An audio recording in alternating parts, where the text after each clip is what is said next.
네, 여러분 안녕하세요. 이번 시간은 11번째 시간이죠. 벤처 창업의 법률과 관련된 도전 두 번째 시간입니다. 이번 시간에는 법인 사업자, 개인 사업자, 그리고 협동조합에 관련돼서 한번 알아보도록 해보겠습니다. 먼저 개인 사업자와 법인 사업자와 관련된 내용을 한번 알아보도록 할게요. 개인 사업자라고 하는 건 아마 말씀 그대로 개인, 한마디로 내가 사업자가 되는 걸 가장 말하고요. 창업의 절차로는 간단합니다. 관할 관청이나 또는 세무서에다가 사업 등록 신청을 하면 되는데요. 등록 신청할 때에는 서류가 신분증, 그리고 신청서, 그리고 임대차 계약서 이런 것들만 있으면은 쉽게 사업자를 낼 수 있는데, 다만 인허가 대상인 경우에는 관할 관청에서 인허가를 받는데요. 대표적으로 온라인 만드신다 한다면 전자상거래와 관련된 인허가 사항에 대한 자격이 필요하기 때문에 그것들을 시청에서 또는 군청 또는 관련의 관청에서 허가를 받은 상태에서 세무서를 가셔야 사업자 등록 신청이 가능하시게 됩니다. 그 다음에 자금 조달 과정에서도 사업자 1인의 자본으로 하는 경우가 많아요. 그래서 즉 어떤 투자를 받거나 그러다기 하다보다는 개인이 어떤 가게나 또는 회사 또는 상점을 차리기 위해서 자신이 갖고 있던 자본들을 활용하시는 경우가 훨씬 많고요. 그 사업의 책임 같은 경우에도 모든 문제를 사업주 자체가 책임을 지기 때문에 개인 사업 같은 경우에는 개인에 대한 어떤 다른 위험들이 발생할 확률이 매우 적죠. 그리고 과세 관련된 경우에서도 종합소득세, 특히 사업소득이라는 과세 이런 것들 많이 맺는데 세율은 6%에서 42%까지 증가가 됩니다. 그래서 일반적으로는 너무 많은 자금을 버실 때에는 흔히 사업자를 여러 개 만들어서 개인 사업에 대한 매출을 좀 불려주시는 경우도 있는데, 일반적으로는 이런 과정을 흔히 개인 사업자라고 표현을 하고요. 반대로 그 법인 사업자는 조금 다릅니다. 법인 사업자는 창업 절차는 똑같이 세무서에서 사업자 등록 신청을 하지만 그 전에 총회를 열어서 법원에서 설립 등기를 먼저 신청하셔야 돼요. 법인 사업자 같은 경우에는 조금 다릅니다. 창업 절차로는 세무서 관련해 가서 사업 등록 신청하시면 되지만 그 전에 법원에서 설립 등기를 먼저 신청하셔야 돼요. 이 설립 등기를 신청하시기 위해서는 주주들이 있다면 주주들과 같이, 또는 1인 법인이라 친다면 1인 혼자서 회의록을 작성하셔야 되고, 그거에 맞는 정관, 그리고 법원에서 요청하는 다양한 서류들을 준비하셔가지고 법원에서가 설립 등기를 내셔야 됩니다. 네, 여러분 안녕하세요. 이번에는 11번째 시간이죠. 벤처 창업의 법률과 관련된 도전 두 번째 시간입니다. 이번 차시에서는 법인 사업자, 그리고 개인 사업자, 협동조합과 관련된 이야기를 조금 해볼까 합니다. 먼저 개인 사업자에 대한 이야기를 한번 해볼게요. 개인 사업자라고 하는 건 1인 개인, 즉 내가 직접 사업자를 내는 경우입니다. 그래서 세무서에서 그 신분증 사본, 신분증 또는 사업과 관련된 인허가증, 그리고 신청서, 그 다음에 임대차 계약서 이런 것들이 있으면은 쉽게 신청이 가능하고요. 실제로 큰 인허가 사항이 아니면은 그날 바로 사업자 등록증을 받을 수 있을 만큼 매우 절차가 까다롭지가 않습니다. 다만 전자상거래나 특수하게 인허가 사항이 꼭 필요한 경우에는 관할 관청에서 관련된 내용들을 확인하시고 허가를 받으셔야지만 사업자 등록을 낼 수 있다는 것 꼭 알아주셨으면 좋겠습니다. 그 다음에 자금 조달 같은 경우에도 다양한 주주나 이런 데서 받는 게 아니라 개인이 갖고 있는 자금을 활용하게 되고요. 아까 이전에 창업 자금의 조달에서 했던 것처럼 그런 조달 방식을 통해서 자본을 마련하시는 경우도 있고, 또는 개인이 직접 자기 자본 써가지고 하는 경우도 있을 것 같습니다. 그 다음에 사업의 책임 같은 경우에도 문제를 기본적으로 사업주 자체가 책임을 지게 돼요. 왜냐면 그 사업을 만들었을 때 사업주 혼자서 만들었기 때문에, 사업주 혼자서 책임을 지기 때문에 어떤 다른 문제들을 파생하는 경우가 없다라는 거. 그 다음에 어떤 수익이 발생되었을 때 과세를 하게 되는데, 여기서는 종합소득세를 내게 됩니다. 세율이 6%에서 42%까지 가는데, 너무 많은 세율을 부담할 때에는 사업자를 여러 개 만들어서 세금을 조금 부담을 완화시키는 경우도 있습니다. 다음으로 법인 사업자예요. 그 법인 사업자 같은 경우에는 법원에서 설립 등기라는 걸 신청하게 돼요. 그 설립 등기를 만들기 위해서 총회를 열고 회의록을 작성하고 정관을 만들고, 그리고 그에 따른 사진 어디에 올리고 하는 과정들을 거치게 됩니다. 이런 과정을 거쳐서 만들어진 자료를 가지고선 법원에 가시면 법원 등기소에서 설립 등기를 신청하게 돼요. 그리고 설립 등기를 신청하고 신청된 등기가 완료가 되면은 그제서야 등기를 가지고선 세무서에 가서 사업 등록 신청을 하게 됩니다. 이 과정에서도 마찬가지로 인허가 사항이 있다면 인허가 사항은 관할 관청에서 꼭 허락을 받으셔야 이제 사업자 등록 신청을 하실 수가 있게 돼요.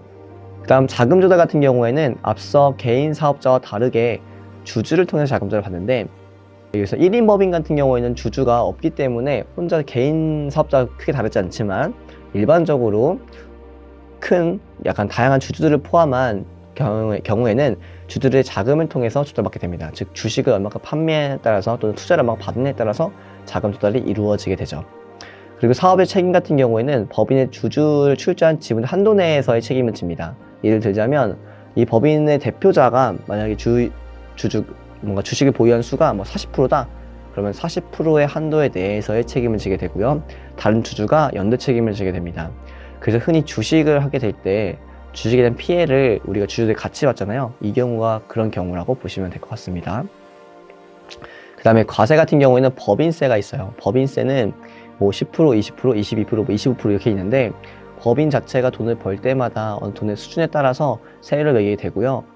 최근에 많이 완화가 되는 중이긴 한데 지금도 예를 들면 과세가 2억 이상 이하일 때는 10%지만 그 이상 넘어갈 때는 조금 상승을 하게 되고요. 최대 25%까지 세율을 받을 수 있기 때문에 개인 사업자를 오래 하시다가 법인 사업자로 전환하시는 경우도 많으세요. 이유는 뭔가 세금의 부담을 완화하고 그리고 자금의 조달을 조금 더 열기하기 위해서 법인 사업자는 경우도 많고요.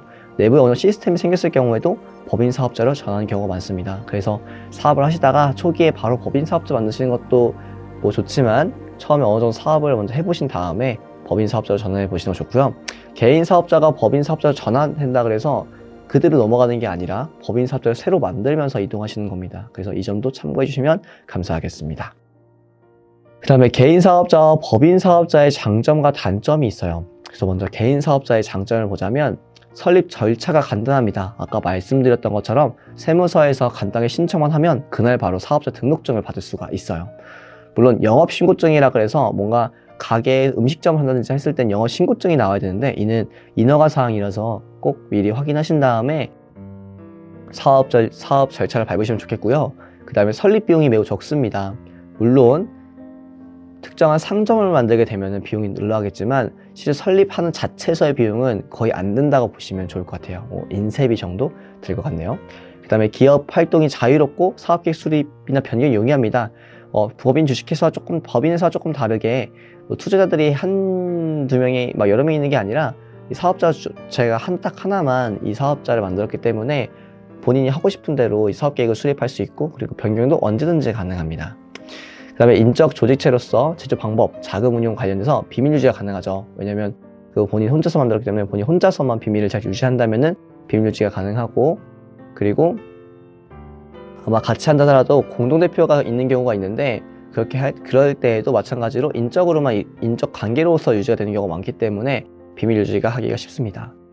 반대로 단점이 있는데요. 단점으로는 대표자가 채무자에 대해서 무한 책임을 지게 됩니다. 즉 뭔가 위험을 부담할 때 대표자 자체가 모든 100% 위험을 부담하기 때문에 채무자가 되었을 때 무한 책임을 지게 되죠. 즉 1인 개인 사업자를 만들고 나서 빚을 지게 된다. 그러면 채무자인 본인이 다 이제 책임을 져서 100% 그런 것들을 환수할 때까지 이제 뭔가를 해야 되는 활동이 생기는 거죠. 그리고 또 하나는 대표자가 바뀌는 경우에는 폐업 신고를 꼭 해야 됩니다. 이런 경우 있어요. 같은 상호인데 대표자를 바꾸려고 할 때 이럴 때에는 바뀌는 게 아니라 이 사업자를 포기하고 다시 새로 설립하는 경우로 생깁니다. 그래서 연속성이 떨어져서 단절의 우려가 있다는 점 참고하시면 좋겠고요. 사업을 양도했을 때는 양도소득세를 해서 세부담이 매우 증가하게 됩니다. 이 점도 세금을 많이 낼 수 있기 때문에 유의하시면 좋겠습니다. 반면에 법인 사업자 같은 경우에는 대외 공식력과 신용도가 높아져요. 그래서 관공서, 구민견 등에서의 거래 시에 매우 유리하게 되고요. 주식 및 회사채 발행을 통해서 대규모의 자본 조달이 가능합니다. 즉 IPO나 이런 걸 했었을 때 상장했을 때 자금 조달이 원활하게 이루어질 수 있죠. 그 다음에 기업 운영이 투명하게 되죠. 매년마다 재무제표를 만들어야 되고 회계적으로 공개를 하기 때문에 기업 운영했을 때 매우 투명하게 운영할 수 있다는 하는 장점이 있습니다. 다만 단점으로는 개인 사업자와 다르게 설립 절차가 매우 복잡합니다. 법원에 가서 등기를 만들어야 하는 과정이 매우 복잡하고요. 기간이 필요하고 그에 따른 비용들이 많이 발생해서 설립 시에 비용이 조금 높은 편입니다. 예를 들어서 법무사를 통해서 한다고 치면은 대략 약 50에서 100만 원 사이 정도 되는 비용을 꼭 지불해야지만 법인을 만들 수 있는데 이것도 법인의 자본의 특성에 따라서 조금씩 차이가 있습니다. 그 다음에 사업 운영과 관련된 대표적 권한이 매우 제한적이에요. 주주가 있다고 친다면 자신의 지분율에 따라서 대표적 권한이 조금 차이가 있고요. 지분율이 만약에 상대적으로 적다라고 한다면 주주가 더 많은 권한을 갖고 있고 대표적 권한이 약하게 될 수 있기 때문에 항상 변동 가능하고 제한성이 맨날 생길 수 있습니다. 그래서 이런 점들을 유의하시면서 법인 사업자를 할지 개인 사업자를 만들지를 고민해 보시면 좋을 것 같아요. 그래서 여기서 계속 말하고 있는 이 법인 사업자의 대표적인 형태가 주식회사라는 형태예요.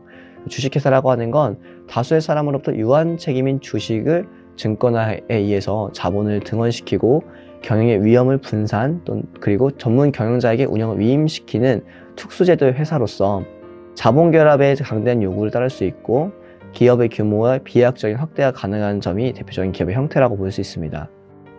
그래서 흔히 우리가 많이 하는 것처럼 뭐 주식회사 땡땡 또는 괄호치고 주 하고 괄호 닫고 하는 형태의 많은 회사들이 주식회사라고 생각하시면 좋을 것 같고요.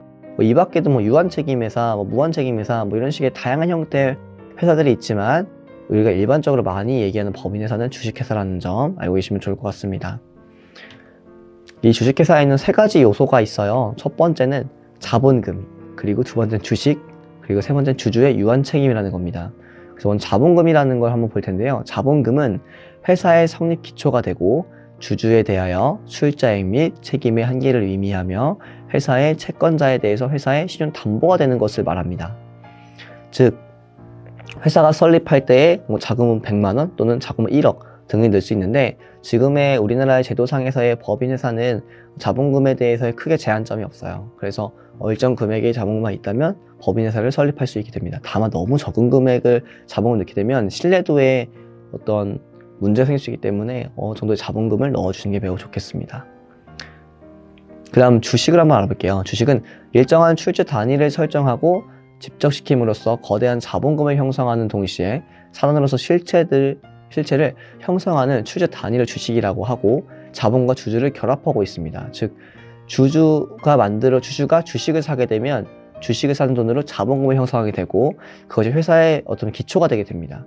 그래서 흔히 상장을 하게 되면 우리가 상장의 첫 번째 금액이 만약 1,000원이다. 그러면 실질적으로 주식을 사는 주주들은 1,000원 이상의 금액으로 사게 됩니다. 그러면서 가격을 올라가게 되고 점점 가격이 높아질수록 자본금의 양이 많아지는 거죠. 단 회사 경영 상태가 안 좋거나 문제가 생기면은 주식이 하락할 수가 있잖아요. 그럼 그럴 때마다 자본금은 왔다 갔다 하기 때문에 매우 변동적으로 만들어준 요소이고 주식이라는 존재가 있기 때문에 주주들이 이제 좀 지분을 통해서 어떤 의견을 내거나 또는 대표가 주주를 관리할 수 있는 요소가 되기도 합니다. 그래서 매우 중요한 요소라고 보시면 될 것 같아요. 그 다음 마지막으로 주주의 유한 책임이라는 게 있어요. 주주는 회사에 대하여 자기가 인수한 주식의 인수가액을 한도로 재산상의 출자임을 부담하고 그 외에는 아무런 임무를 지지 않습니다. 이는 주주가 회사에 사업을 하고 있는 사업이 망했어요. 그러면 그 사업이 망한 거에 대해 책임을 지지 않는다는 겁니다. 그리고 또 하나는 주주는 자신의 지분율의 한도로 해서 책임을 지게 됩니다. 즉 회사가 망하면 주주는 그 주식을 산 만큼만 이제 책임을 지게 돼요. 그래서 흔히 주주의 유한 책임이라 부르게 되고 이러한 것들 때문에 어떤 회사는 경영을 잘 해야 되고 회사는 운영을 잘 해나가야 되고 자본금을 주고 있는 주주는 이제 회사가 잘 될 수 있도록 많은 이제 관심과 그리고 홍보를 해야 되는 입장에 있는 거죠. 그래서 흔히 회사가 경영자가 대표자 혼자서 운영하는 게 아니라 주주와 같이 운영한다고 보시면 될 것 같습니다. 이러한 주식회사의 설립 과정을 간단하게 한번 이야기해 볼게요. 먼저 사업 업종과 관련된 관할 관청에서 사업에 대한 인허가를 취득하게 됩니다. 그 다음에 법인 설립 등기를 한 후 20일 이내에 관할 세무서에 법인 설립 신고라는 걸 합니다. 그래서 법인 설립 등기를 하니까 등기를 하고 났을 때 어느 시간이 걸리는데 이게 뭐 20일이 걸리는 경우도 있고 일주일 또는 뭐 며칠이 걸리는 경우도 있습니다. 그 다음에 1인 이상의 발기인 전원이 기명날인한 정관을 작성하여 공증인을 한 인증을 받습니다. 그래서 정관이란 공증을 받고, 그래서 공증이라고 하는 건 그 변호사나 법무사한테 이게 공공의 목적으로 한번 증거가 되었다라고 하는 걸 인정받는 거예요. 그래서 그런 과정 거치게 되고요. 그 다음 주식의 인수와 청약 및 그리고 기타 설립 요건에 대한 필요한 사항을 법원에 신고합니다. 이제 이 과정이 이제 법인 설립 등기를 만드는 과정이라고 보시면 될 것 같고요. 그 다음에 창립총회를 거쳐서 설립 등기를 마치면 설립이 마무리가 됩니다. 그래서 흔히 창의총회를 먼저 하는 경우가 훨씬 더 많습니다. 나중에 하는 경우보다. 그래서 먼저 창의총회를 거쳐서 먼저 자료가 만들어지면 설립 등기를 내고 등기된 다음에 세무서에 가서 법인 설립 신고를 하는 과정을 거친다라는 것을 알고 계시면 좋을 것 같습니다. 그래서 이런 법인회사를 주식회사 설립할 시에는 발기인, 정관 작성, 정관 기재사항 이런 것들이 있는데요. 먼저 발기인에서 좀 알아보면 발기인이란 형식적으로 정관에게 발기인으로 기명을 날리는 사람을 말하지만 실질적으로 볼 때는 회사의 설립 사무에 참가하더라도 정관의 발기인으로서 기명 날리를 하지 않는 이상 법인상의 발기인이 되지 못합니다. 즉 정관상 안에서 발기인, 한마디로 이 회사에 설립하는 데 일조한 동의하는 사람들이라는 것이 있어야 되고요. 그 다음에 정관 작성이라고 하는 것에서 정관이란 실질적으로는 회사의 조직 활동을 정하는 근본적 규칙을 말하고 형식적으로는 근본 규칙을 기재한 서면입니다. 그래서 여기는 공증인이 있어야지 효력이 발생하게 되고요. 공증이라고 해서 이제 사람이라는 표현보다 공증인 하면 도장을 찍는 겁니다. 그래서 이 정관을 만들게 되면은 회사의 기본적인 운영의 토대를 만들게 되죠. 그 다음에 정관의 기재사항에서 봤을 때에는 절대적 기재사항은 목적, 상호, 회사가 발행하는 주식의 총수, 본점의 수혜지, 그리고 회사가 공고하는 방법, 발기인의 성명과 주소 이런 것들이 이제 기본적으로 기재되어지게 되고요. 나머지는 추후에 운영 규정을 만들어서 하는 경우이기 때문에 기본적으로 정관에서는 뭔가 자세한 내용보다는 큰 내용들이 많이 적혀져 있다라고 보시면 될 것 같습니다. 그래서 이런 주식회사를 설립 시의 정관 기재사항 중에서 좀 자세히 보자면 목적이란 회사가 경영하고자 하는 사업을 말하는 겁니다. 예를 들면 우리는 어떠한 목적에 의해서 무슨 사업을 하겠다라고 적혀져 있는 게 목적이고요.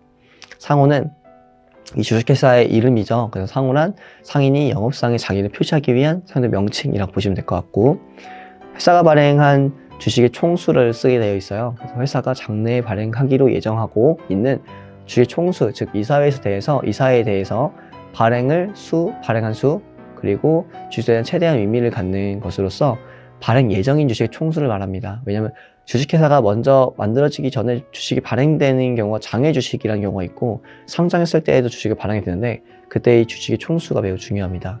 그 다음에 일주의 금액이 있어요. 일주의 금액 균일을 해야 되고 자본금을 이 주식 발행할 총수로 나눈 금액과 동일합니다. 그래서 예를 들면은 100만 원짜리를 만약에 1000주 했다 그러면은 약 1000원 정도의 가치를 가지고 있는 주식이 하나씩 있는 거죠. 그래서 그걸 1000주 발행할 것이다 해서 일주의 금액이 얼마인지를 적게 되어져 있고요. 설립 시 발행하는 주식의 총수를 적게 되어 있어요. 이거는 발행 예정 주식의 총수에서 실제로 설립 때 필요한 총수를 적어달라는 거고요.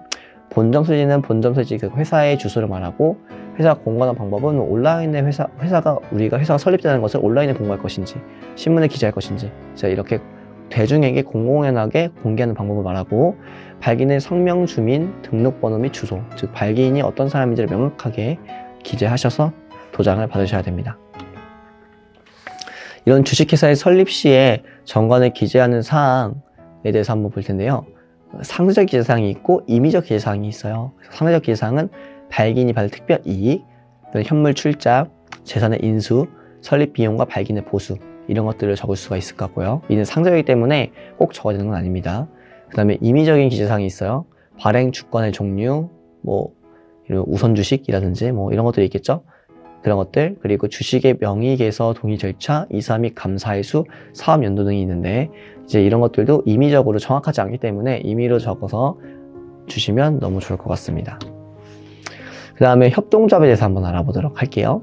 협동조합은 이제 경제적으로 약자 지위에 있는 소생산자나 소비자가 서로 협력, 경제적 지위를 향상시켜 상호 복리를 도모할 목적으로 공동 출자에 의해 형성된 기업을 말합니다. 그래서 직접 목적은 영리보다는 조합원의 경제활동에 있어서 상호 부조에 있는데 일반 협동조합은 영리적 기업이고요. 그리고 사회적 협동조합은 비영리적 기업입니다. 그래서 우리가 협동조합 하면 기업이 아니라고 생각하는데 기업들이 모였거나 소비자가 모였거나 하는 경우에도 마찬가지로 경제활동을 하기 때문에 우리가 하나의 기업 형태의 단체다라고 보시면 좋을 것 같습니다. 그래서 이런 협동조합의 형태에는 여러 협동조합들이 있는데요. 한번 알아보도록 할게요. 먼저 생산형 협동조합의 종류를 한번 알아보겠습니다. 일단 첫 번째로 가공판매조합이라는 게 있어요. 판매 외에 생산물을 공동 판매하는 것을 하는 조합을 말하고요. 두 번째로는 구매조합이 있습니다. 구매조합은 조합원에게 필요한 생산물이나 원재료를 공동 구매하기 위해 설립된 조합을 말합니다. 그리고 이용조합은 조합원이 필요로 하는 시설을 공동 출자위에 설치하고 이를 이용할 목적의 조합을 말합니다. 그 다음에 신용조합은 조합원이 서로 자금을 융통하는 외에 외부 자금을 차입 조합원에게 융자해 주는 것을 목적으로 하는 것을 이금까지도 취급하는 조합을 말합니다. 그 다음 생산조합은 조합원이 공동 생산하는 조합으로 원료 구입부터 생산 가공까지 같이 행하는 조합을 말합니다. 기업조합은 조합원이 한 개의 공동체 기업을 형성하고 사업을 행하는 것으로 조합원은 독립하여 사업을 행하는 것이 아니라 완전히 조합 경영자 일원으로서 작업에 참여하는 조합을 말합니다. 자, 그래서 이런 생산협동조합의 형태를 봤을 때 한번 예시를 한번 봐볼게요. 가공판매협동조합에서 봤을 때 판매 외에 생산물을 공동 판매하는 거잖아요. 그래서 일반적으로 농업 관련, 영농 관련 협동조합에서 많이 이런 형태가 있습니다. 조합을 같이 한다든지 과수를 뭐 다 같이 조합을 형성해서 딴다든지 이런 것들이 어떻게 보면은 가공 판매 조합의 일환이다라고 볼 수 있을 것 같고요. 구매 조합 같은 경우에는 이제 원료를 같이 사는 건데 이런 경우에는 흔히 뭐 공방들끼리 모여가지고 생산자 협동조합 만들어서 재료만 싸게 구매하는 단체를 만들었다 하는 경우가 이런 구매 협동조합이 될 수 있을 것 같고요. 이용 협동조합 같은 경우에는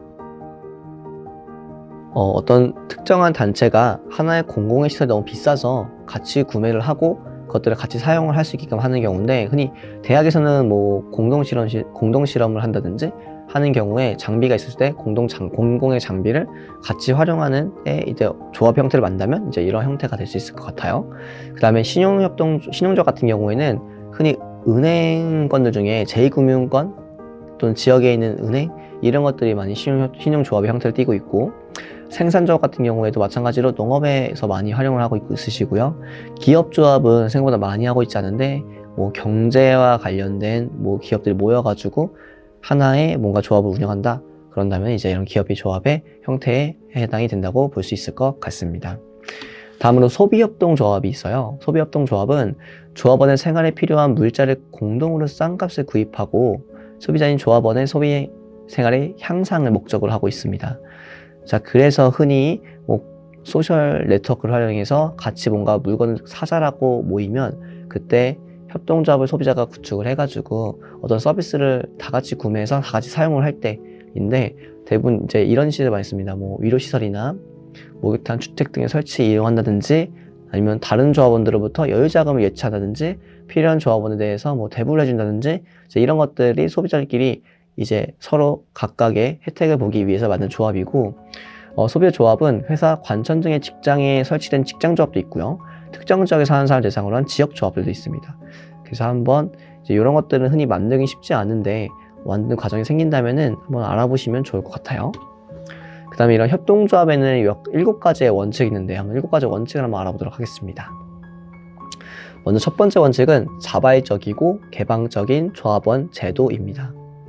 협동조합은 자발적이며 모든 사람들에게 성적, 사회적, 인종적, 정치적, 종교적 차별 없이 열려있는 조직입니다. 자, 그래서 누구나 다 협동조합을 만들 수가 있고요. 그리고 누구나 다 조합원이 될 수가 있습니다. 조합원에 특별한 조건이 있지 않는 한 이제 우리가 누구나 조합이 될 수 있고 그리고 조합원으로서의 어떤 특정한 권리들도 가질 수 있겠죠. 그 다음에 조합원에 의한 민주적 권리를 형성하게 됩니다. 그래서 정책 수립과 의사결정에 활발하게 참여하고 선출된 임원들은 조합원에게 책임을 갖고 봉사하며 조합원마다 동등한 투표권을 가지며 협동조합 연합회도 민주적인 방식으로 조직 운영하게 됩니다. 조합원의 경제적 참여도 있습니다. 자본은 공정하게 조성되고 민주적으로 통치되며 자본금의 일부는 공동재산으로 출자 배정된 경우에 조합원은 출자액에 따라 제한된 배당금을 받을 수가 있습니다. 그래서 주식을 배당하는 주식회사 같은 경우에는 하나의 사람이 여러 개의 주식을 할 수 있지만 조합원은 한 명당 한 개밖에 이제 조합원에 대한 권리를 받지 못합니다. 그래서 공동하게 분배할 수 있는 경우라서 흔히 공공의 목적으로 했을 때 협동조합을 많이 형성하게 됩니다. 그 다음 네 번째로 자율과 독립이 있습니다. 다른 조직과 약정을 맺거나 외부에서 자본을 조달할 때 조합원에 의한 민주적 관리가 보장되고 협동조합의 자율성이 유지됩니다. 그 다음에 5번째로 교육, 훈련 및 정보를 제공합니다.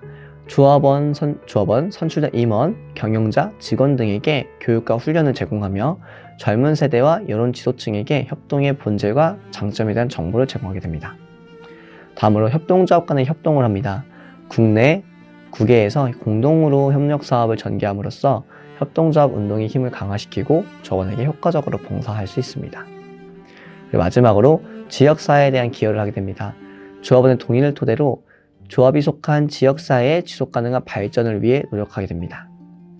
그래서 이처럼 7가지의 원칙을 이제 지켜서 협동조합을 운영하게 되고요. 협동조합이 되게 되면은 이 밖에도 다양한 것들을 서로 간에 이야기를 해가지고 규정화 시켜서 운영할 수 있게 됩니다. 이런 협동조합의 설립 과정에서 한번 알아볼게요. 앞서 말씀드린 것처럼 일반적 협동조합이 있고 사회적 협동조합이 있습니다. 기본적으로 협동조합은 5인 이상 체계입니다. 5인이 모였을 때만 협동조합을 구축할 수가 있어요.